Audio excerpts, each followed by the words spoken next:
बिस्मिल्लाहिर्रहमानिर्रहीम। How to attempt the paper की series जारी है और उसमें आज का सबसे पहला टिप यही है कि जनाब आप अपने पेपर पर खूबसूरत सा हाशिया पहले लगाएं। हाशिया इतना बड़ा ना लगा दें कि दरमियान में लिखने की जगह बहुत थोड़ी छोड़ दी हो और जनाब बाकी जगह जो खाली है हाशिए के लिए वो आपने बहुत बड़ी छोड़ दी है। प्रॉपर एक सिमेट्री होनी चाहिए। आपकी हैंड राइटिंग बहुत शानदार होनी चाहिए। हैंड राइटिंग के लिए शानदार करने के लिए कोई लंबी चौड़ी बात नहीं है, तीन चीज़ें हैं। आपके लिखने का एंगल एक ही होना चाहिए सारे वर्ड्स का।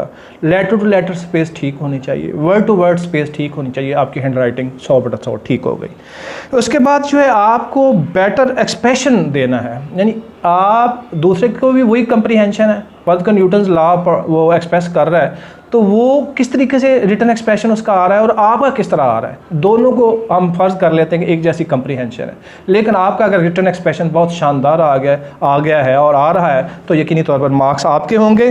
फिर उसके बाद जो पेपर की हेडिंग प्रॉपर और इसके अलावा जो है क्वेश्चन नंबर प्रॉपर तरीके से लिखें। जहाँ शार्ट क्वेश्चन ख़त्म होते हैं वहाँ पे छोटी सी लाइन ज़रूर लगानी है और थोड़ी सी स्पेस देनी है। बाद औक़ात ये होता है कि पेपर चेक करते हुए चेकर ये समझता है कि एक ही क्वेश्चन है, वो 2 क्वेश्चन या 3 क्वेश्चन एक ही समझ के नंबर दे के आगे जा चुका होता है। वो तो जब रीचेकिंग होती है पेपर की तो फिर पता चलता है कि मामला क्या गड़बड़ हो, तो लिहाजा ये काम है। इसी तरीके से अगर आपका पेपर क्वेश्चन जो है वो आधे पेज पर आके ख़त्म हो गया तो नीचे वाला पेज जो है छोड़ के आगे तरफ नहीं भाग जाना। उसको ये कहीं इंप्रेशन नहीं देना कि ये बंदा ओवर स्मार्ट बन रहा है। बाद लोग जो है क्या करते हैं कि आधा पेज जो भी बचा हुआ तो अगले पेज पर चले जाते हैं। नहीं, आधा पेज तो वहाँ से क्वेश्चन शुरू करें और आगे जाएं। हाँ, अगर हाफ से कम बचा हुआ तो ठीक है, आगे आप जा सकते हैं। इसके अलावा कुछ लोग जो हैं वो खाम खा लाइनें छोड़ छोड़ के लिख रहे होते हैं या बहुत थोड़ी थोड़ी जगह पे लिख रहे होते हैं और बाकी जगह खाली छोड़ी जा रहे होते हैं, तो वो भी बैड इंप्रेशन क्रिएट कर रहा होता है और एग्जामिनर समझ रहा होता है कि ये शख्स जो है मुझे चीट करने की कोशिश कर रहा है, ये ओवर स्मार्ट बन रहा है और ये कह रहा है कि मैं ज़्यादा लिख रहा हूँ जबकि ये ज़्यादा नहीं लिख रहा। तो लिहाजा ये चीज़ें जो है, ये चीज़ जो है हमने नहीं करनी कि हमने ओवर स्मार्ट नहीं बनना जी। फिर उसके बाद जो है एग्ज़ाम के पास आते हैं तो आपकी जब रोल नंबर स्लिप आ जाती है तो रोल नंबर स्लिप की 2-3 कापियाँ ज़रूर करवा लीजिए। कापी करवा के जेब में रखिए, ज्योमेट्री बॉक्स में रखिए, एक कापी घर रख दीजिए। और अगर ओरिजिनल स्लिप वो पहले दिन सबमिट कर भी लेते हैं तो आपके पास बाकी जो कापियाँ हैं वो मौजूद होनी चाहिए। आपने एग्ज़ाम का सेंटर जो है एक दिन पहले ज़रूर देख लीजिए, क्योंकि उस दिन अगर आप पहुँचेंगे और अफरा तफरी में और फ़र्ज़ करें वक्त पे पहुंच नहीं पाते, ट्रैफिक ब्लॉक है, सेंटर ही कोई और है, बाद औक़ात ऐसे होता है बच्चे बाद औक़ात हमने बड़े परेशान रोते हुए देखें जी मैंने तो समझा ये सेंटर है, पता चलता है तो आज तो आगे मैंने ध्यान से स्लिप ही नहीं पढ़ी और आज पता चला मेरा तो फ़लानी जगह सेंटर है। तो आप उसके अलावा पेपर उनका कैंसिल हो जाए, वो पेपर दे ना पाएँ, इसके अलावा कुछ नहीं हो सकता होता, क्योंकि at the nick of time कुछ भी नहीं हो सकता। तो लिहाजा एक दिन पहले सेंटर अपना ज़रूर देखें। और इसके अलावा आप अपने जो तैयारी है वो ये पेपर जो है याद रखें, आपकी एबिलिटी का भी पेपर है, आपके स्टेमिना का भी पेपर है और आपकी साइकोलॉजी का भी पेपर है।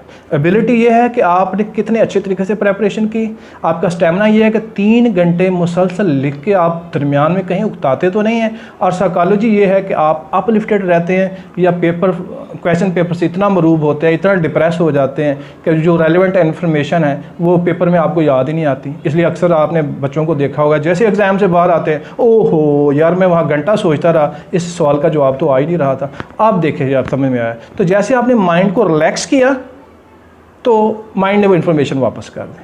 तो इसलिए जो मैंने इब्तिदा में पहली वीडियो में ये बात की थी कि जो सुबह जिस दिन पेपर है उस दिन जो है वो अपने किताब को सीने से लगा के घूम रहे होते हैं, रट्टा लगा रहे होते हैं कभी इधर कभी इधर, वो बहुत नेगेटिव कर रहे होते हैं, वो अपने माइंड को अंडर स्ट्रेस कर रहे होते हैं और फिर बिल आखिर जो है उनके साथ ऐसा काम जो है वो रूनुमा होना होता है जी।